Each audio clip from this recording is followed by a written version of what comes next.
আমরা সবাই জানি আমরা একদিন মারা যাব, কিন্তু কখনো কি এইভাবে ভেবে দেখছি?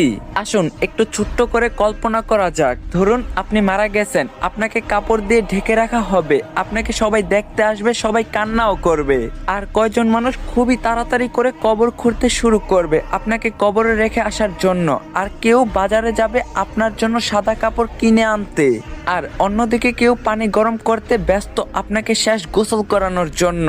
পানি গরম করে আপনাকে একটা খাটে শুয়ে গোসল করানো হবে।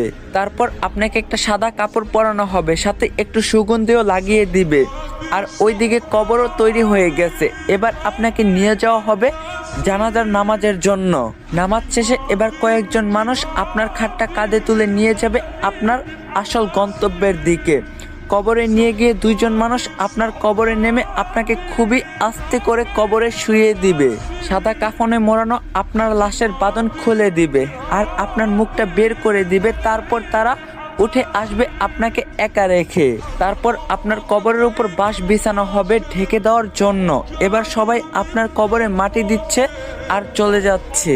আপনার উপরে বিছানো বাঁশের ফাঁকা দিয়ে আপনার উপর কিছু মাটিও পড়ছে। এবার মাটি দেওয়ার শেষে সবাই দোয়া করে চলেও যাচ্ছে সেই 3.5 হাত অন্ধকার কবরে আপনাকে একা রেখে। এই সব কিছু আপনি বুঝতেও পারছেন, দেখতেও পাচ্ছেন, আর হয়তো খুব চিৎকার করতেছেন, কিন্তু কেউ আপনার চিৎকার শুনতে পায় না, দেখতেও পায় না। এবার শুরু হবে আপনার দীর্ঘস্থায়ী কবরের জীবন।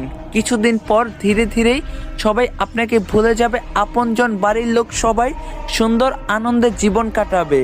সবকিছু ঠিক আগের মতোই চলবে, সব থাকবে, শুধু থাকবেন না আপনি। এখন একটু চোখ বন্ধ করে ভাবুন, যদি আজকে আপনি মারা যান তাহলে আল্লাহর কাছে কালকে কি জবাব